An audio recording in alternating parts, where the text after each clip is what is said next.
Muy buenas noches.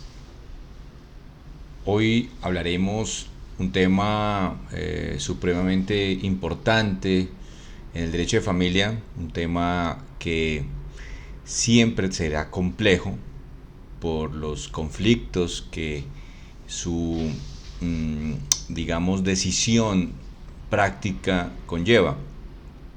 Hacemos referencia a la custodia y cuidado personal de los niños, niñas y adolescentes.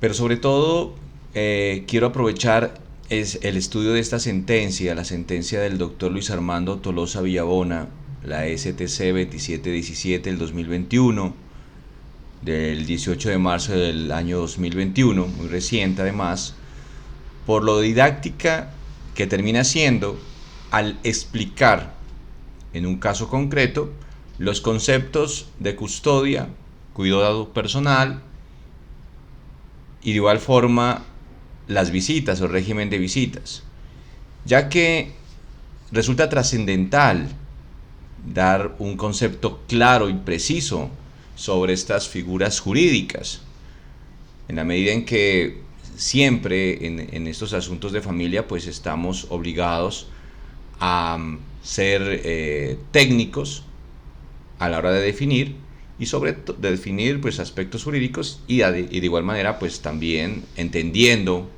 cuál debe ser la decisión de ese juez o de esa jueza.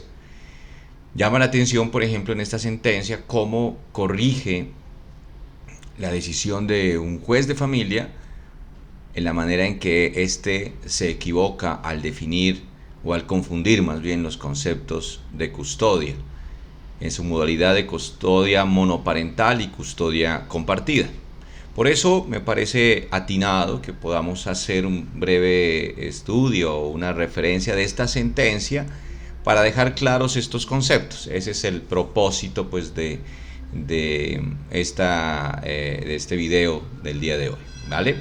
Entonces, analicemos esta sentencia de la Corte Suprema de Justicia, independientemente pues de enfocarnos en el caso concreto o el debate jurídico específico que se desarrolló o se analizó en dicha sentencia, sino en ese aparte, como les decía, de poder tener claro estos conceptos. Allí que quiero que nos detengamos y pues podamos al final de la charla pues tener una claridad conceptual sobre estos temas.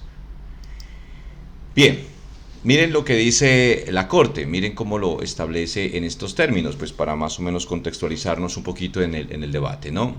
La Corte dice lo siguiente: indica que en audiencia del 4 de agosto del año 2020, el Estado accionado, juzgado de familia, resolvió modificar la custodia de Valentina, nombre que crea la Corte Suprema para efectos de no vulnerar derechos de la infante involucrada, disponiendo que en adelante sería compartida entre ambos progenitores, pero el cuidado personal estaría a cargo de la demandada.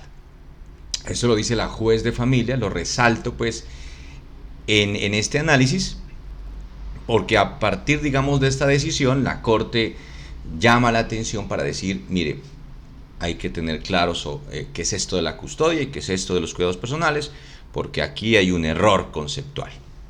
Error conceptual pues que trasciende también en las dificultades jurídicas que se presentan cuando los padres incumplen con sus deberes, ¿no?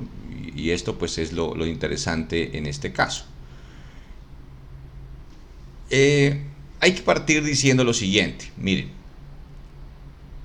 la responsabilidad parental corresponde a un concepto que se deriva de la Ley de Infancia y Adolescencia y que en su artículo 14 la establece como un complemento de la patria potestad o de la autoridad parental, como se ha denominado o se debe denominar hoy en día. Ya no patria potestad, sino autoridad parental, porque no se trata de una potestad exclusiva del pater familias, del padre, sino también obviamente de padre y madre. Por eso, pues si estamos ya en esta tarea de ser técnicos jurídicamente hablando, pues tenemos que hacer referencia a la autoridad parental.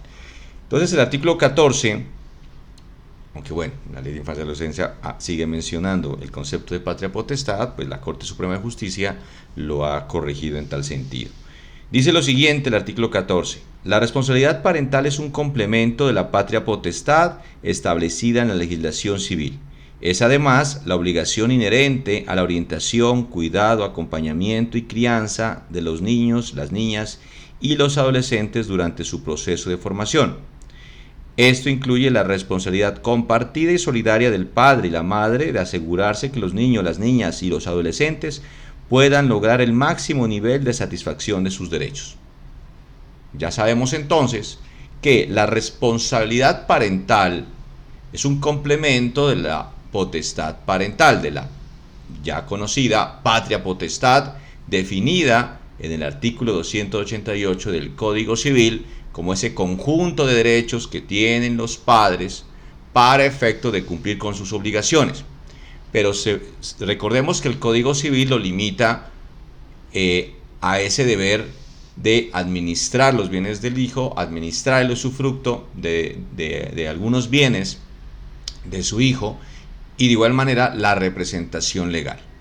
Aquí amplía esas facultades, esos deberes que se tendrían frente a los hijos comunes, menores de edad, haciendo referencia entonces a este concepto de responsabilidad parental.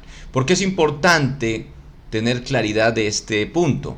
Porque es en virtud de la responsabilidad parental, como lo establece pues la Ley de Infancia y Adolescencia, que hace posible comprender la figura de la custodia y los cuidados personales. Entonces ya sabemos que en virtud de la responsabilidad parental se adquieren unas obligaciones, orientación, crianza, cuidados de parte de los padres, de los dos padres. Muy bien. ¿Qué dice la Corte Suprema de Justicia? Comillas, con la ruptura del vínculo afectivo entre los padres, deviene el deber de garantizar el mantenimiento de las relaciones paterno-filiales en aras de proteger el derecho de los niños, de las niñas, niños y adolescentes a tener una familia y a no ser separado de ella, lo cual, como se anotó, repercute en forma directa en su formación integral, esto es, en su desarrollo cognitivo, emocional y social. Entonces, mientras hay armonía, hay unión, no hay conflictos, pues no pasa nada, ¿no? Entonces los padres, padre y madre, pues cumplen con sus deberes al interior de su hogar y bueno, todo está bien. El problema surge cuando hay una ruptura entre ese padre y esa madre. O, digamos, cuando han estado siempre separados o nunca han convivido y claro, se presenta esta dificultad no de la custodia en sí, sino de cómo ejercer entonces esa responsabilidad parental. Digamos de entrada entonces que la responsabilidad parental se va a mantener en padre y madre independientemente si conviven o no con ese hijo o esa hija menor de edad, ¿sí? Porque es un complemento de la autoridad parental. Entonces no es que la responsabilidad parental se traslade exclusivamente a esa madre, por ejemplo, que ha quedado con la custodia, con los cuidados, porque permanece más tiempo con ese menor o porque reside en dicho lugar, sino será siempre de padre y madre. De ahí que, si se trata de definir un tema de la orientación frente a los hijos, la crianza y las decisiones que se adoptan al respecto, por ejemplo, la educación, ¿sí? El uno dice que en un colegio público, el otro dice que en el colegio privado, no se ponen de acuerdo. ¿Esto hace parte de qué? De esa responsabilidad parental derivada, complementada a la autoridad parental. La definirá un juez de familia, de ser el caso, o podrá llevarse a la conciliación ante el bienestar familiar. Pero tengamos muy claros estos aspectos. Bien, entonces cuando hay esa ruptura, veamos entonces qué sucede frente al tema de la custodia y el cuidado personal.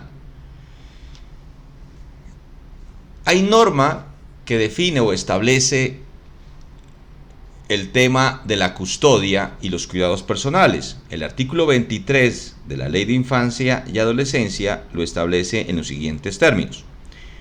Custodia y cuidado personal. Artículo 23. Los niños, las niñas y los adolescentes tienen derecho a que sus padres en forma permanente y solidaria asuman directa y oportunamente su custodia para su desarrollo integral. La obligación de cuidado personal se extiende además a quienes convivan con ellos en los ámbitos familiar, social o institucional o a sus representantes legales. En consecuencia, miren, conforme lo establece la Ley de Infancia y Adolescencia en su artículo 23, pues la custodia personal es un derecho que tienen estos menores de edad, pero a su vez también corresponde a una obligación permanente y solidaria de sus dos padres. Partiendo de la idea de que los dos padres compartirían el mismo espacio donde reside este menor de edad. ¿Por qué es importante ese tema de la residencia? O donde pernocta, o donde va a permanecer con más tiempo. Porque a ello apunta la custodia. Como bien lo va a aclarar la jurisprudencia que estamos analizando. Y entonces viene a aclarar lo siguiente la Corte, dice, comillas, la custodia de los niños, niñas y adolescentes va ligada inescindiblemente a la responsabilidad parental de asumir su cuidado personal, entendido este como el deber de los progenitores o de las personas que conviven con ellos, de actuar con diligencia y atención en la satisfacción permanente y oportuna de sus derechos, en aras de garantizar su desarrollo integral. ¿Sí? Entonces, no podemos desligar tema de custodia con la responsabilidad parental. Van de la mano, van de manera conjunta. ¿Sí? Entonces, quienes van a ejercer la custodia asumirán también o vienen asumiendo la responsabilidad parental.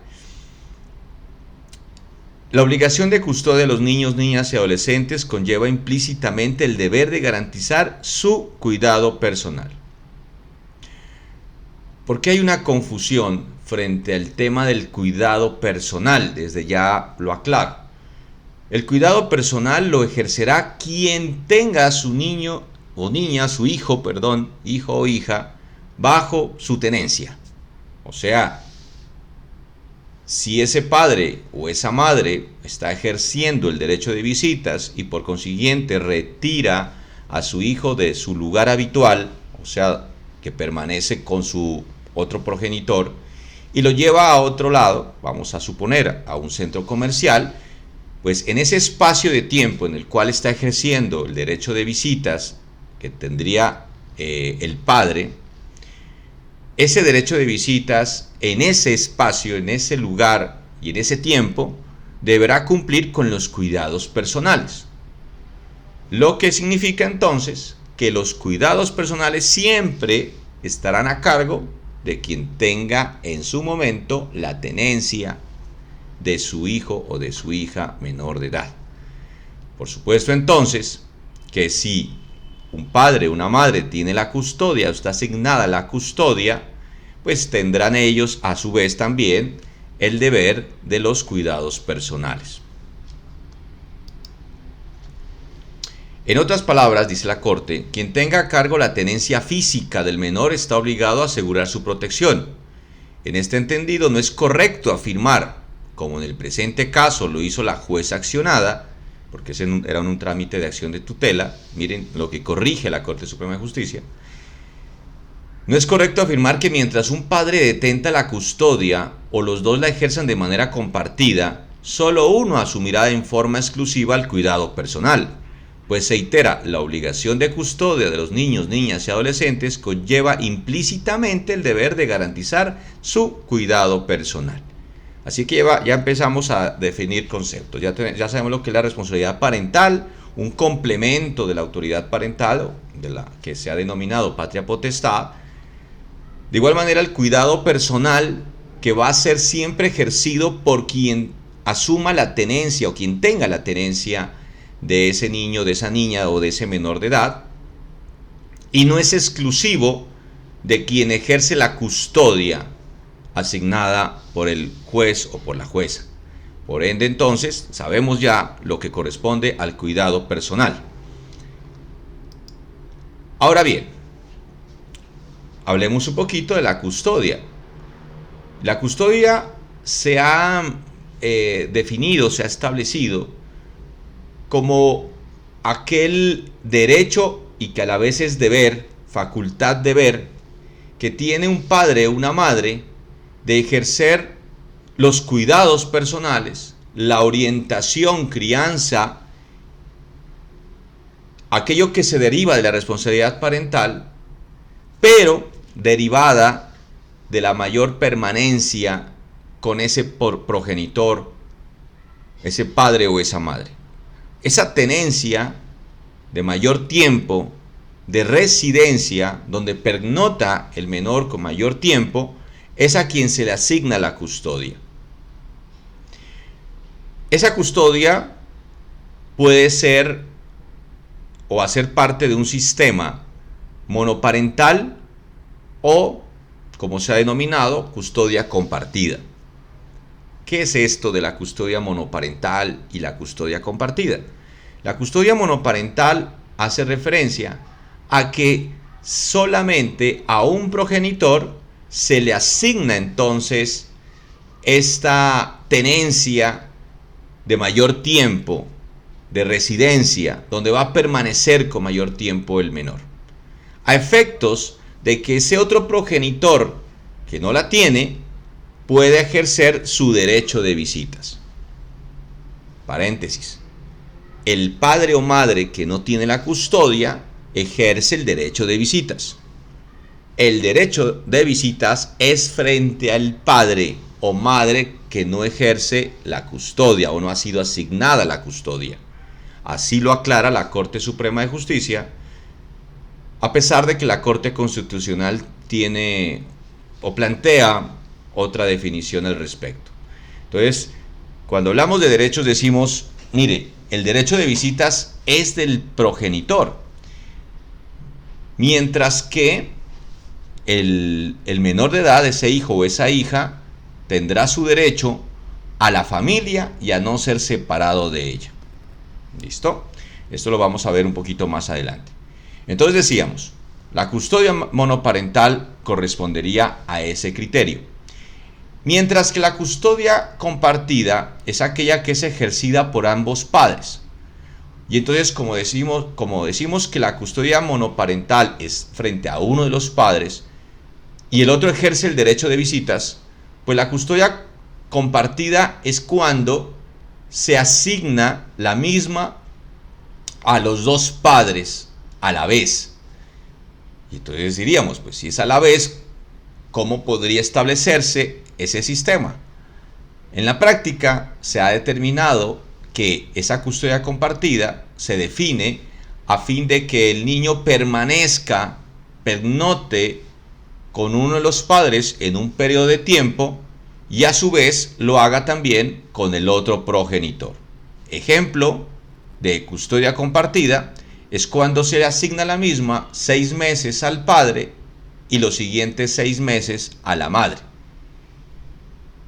Y así de manera continua.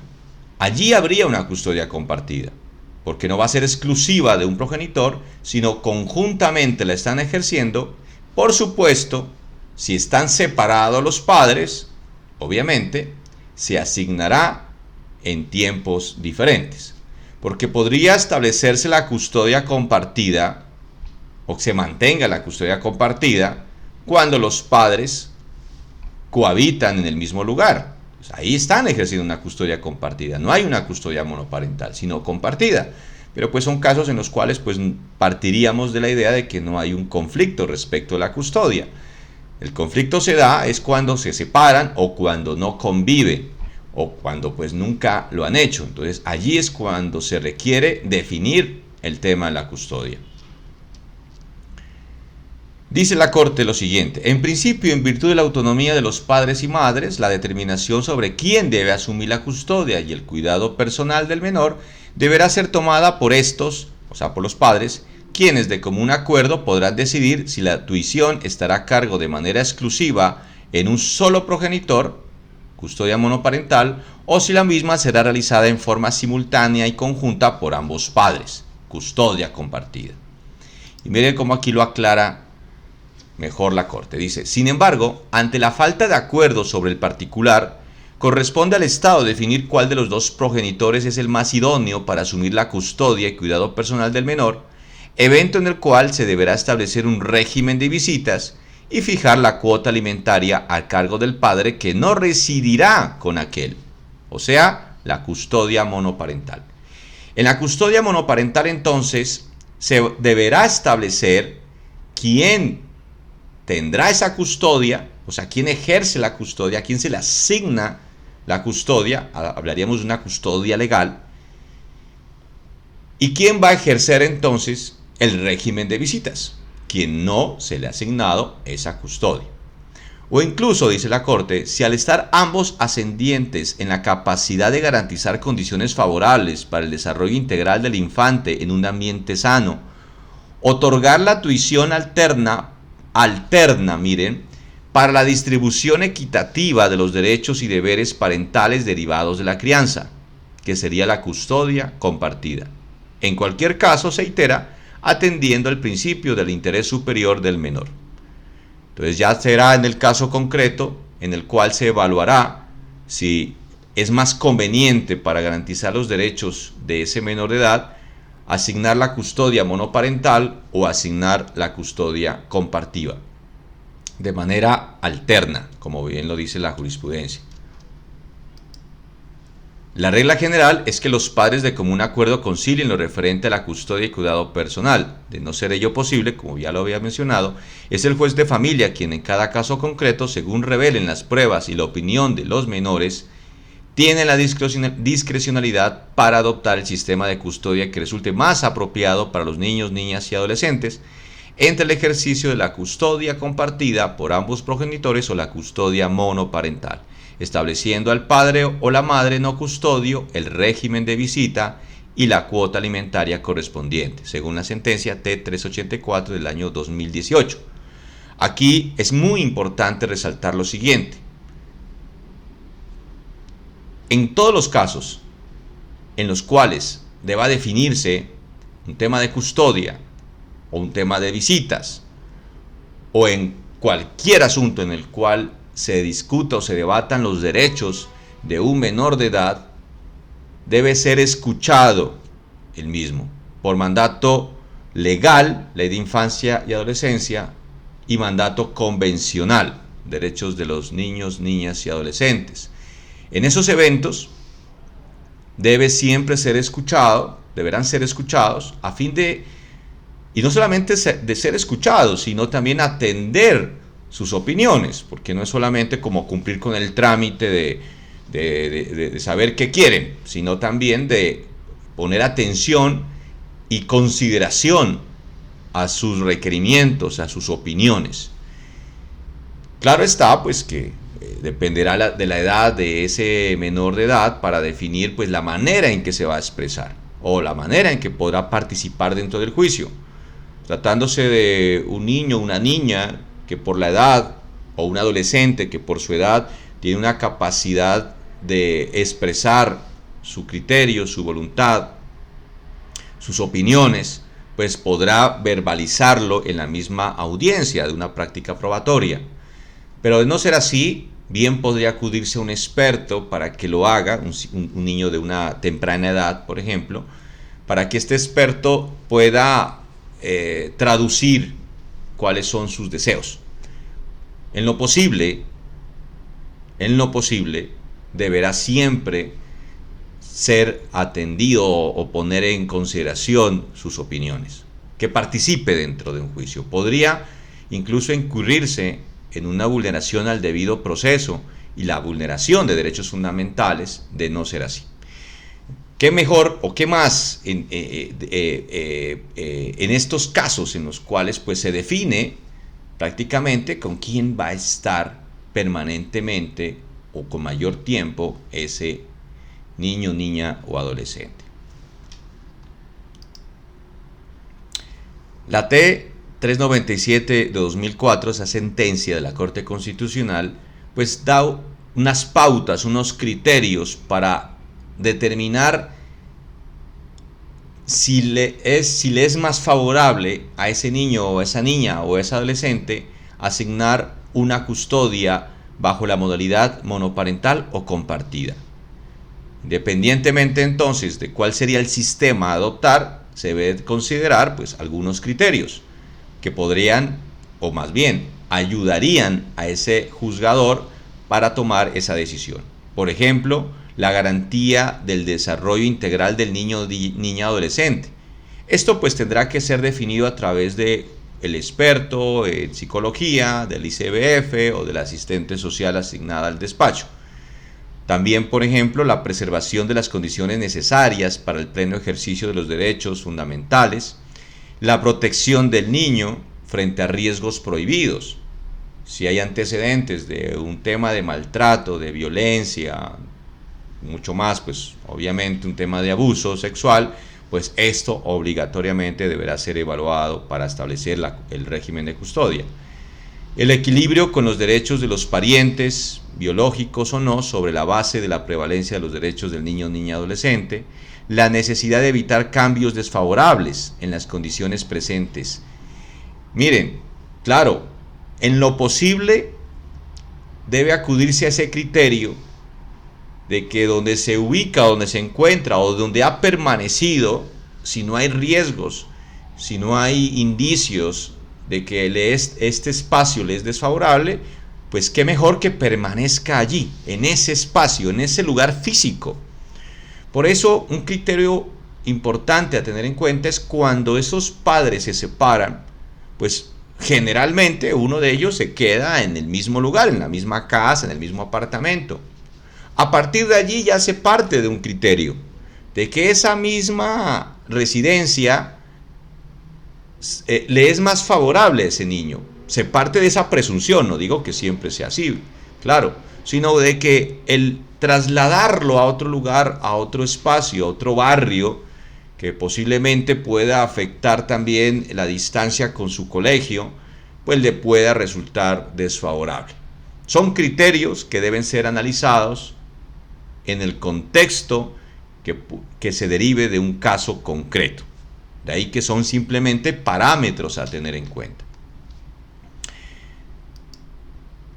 De ahí que, para luego conectar el tema de la custodia con el régimen de visitas, debemos decir que la custodia monoparental o incluso la compartida está ligada al derecho de visitas. Así, mientras la primera, la custodia monoparental, alude a la potestad de ver del progenitor que convive con el hijo no emancipado, de actuar con diligencia y atención en la satisfacción permanente y oportuna de sus derechos en aras de garantizar su desarrollo integral, la segunda, el derecho de visitas, hace referencia a la potestad de ver del progenitor que no detenta la custodia. Miren, o sea que aquí ya estamos ante un evento en el cual no detenta la custodia ese padre o esa madre, pero que podría ejercer su derecho de visitas, de sostener, es un derecho que tendría este padre o esta madre, de sostener encuentros y reuniones que permitan mantener el vínculo paterno-filial a través de la comunicación y el contacto libre y directo con sus hijos. Y también aclara la Corte. Ahora, lo anterior no obsta para que se establezca un régimen de visitas en el caso de la custodia compartida, cuando ésta se ha fijado por periodos largos e ininterrumpidos de convivencia con cada padre, caso en el cual el progenitor que no esté detentando temporalmente la custodia tendrá derecho a frecuentar de manera habitual a su descendiente conforme a lo acordado por las partes o lo determinado por la autoridad administrativa judicial. Luego entonces, en una custodia compartida, en periodos largos e ininterrumpidos, como en el ejemplo que acabé de mencionar, 6 meses para un padre, 6 meses para el otro, pues en ese supuesto es obvio que en esos 6 meses quien esté ejerciendo la custodia tendrá que permitir las visitas de ese otro progenitor. O se podrá establecer un régimen de visitas para quien no esté detentando la custodia en este periodo.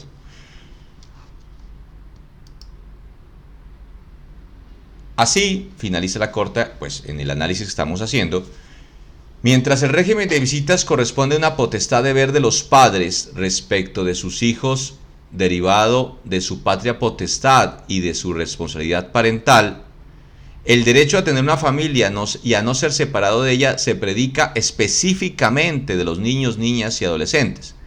De manera que en el subyúdice no es acertada la afirmación del juzgador accionado, según la cual el derecho de visitas es un derecho del niño, niña y adolescente. Miren, entonces aquí vamos a diferenciar derechos. El derecho de visitas se desprende de esa potestad de ver que tendría ese padre que no fue asignada la custodia, pero que sí tiene o ejerce la potestad parental y la responsabilidad parental. Por eso se trata de un derecho, el derecho de visitas de ese padre o de esa madre. De lo contrario, no podría cumplir pues con su responsabilidad parental. Ya vimos qué es la responsabilidad parental y cómo está definida en ese artículo 14 de la Ley de Infancia y Adolescencia. Mientras que el derecho a la familia, a tener a su familia, a tener a su padre o a su madre y a no ser separado de ella, que no es exclusivamente un concepto físico, sino también el hecho de no ser separado en por ninguna modalidad, es un derecho exclusivo de ese hijo o de esa hija. Para aclarar los conceptos, en consecuencia también para poder definir correctamente un tema de custodia, un tema de visitas. Y miren que los cuidados personales tendrá que siempre ser asignado o mantenerse frente a los dos padres, ya sea cuando esté ejerciendo la custodia, ya sea cuando esté ejerciendo las visitas.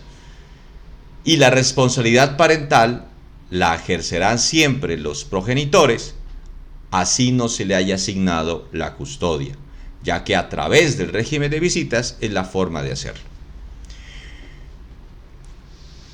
Como ven entonces, el caso analizado por la Corte resulta siendo muy didáctico porque explica estos términos que, como ya mencioné, pues en la práctica muchas veces generan confusión porque así, digamos, no hay normas que lo precisen y lo aclaren y lo definan. Pero comparto, por supuesto, plenamente la manera como lo ha explicado la Corte Suprema de Justicia, y me parece acertado pues que en estos términos se deban resolver los asuntos o se deban plantearle al juez los casos. Espero pues que haya sido clara la explicación y los invito pues a que lean completamente esta sentencia.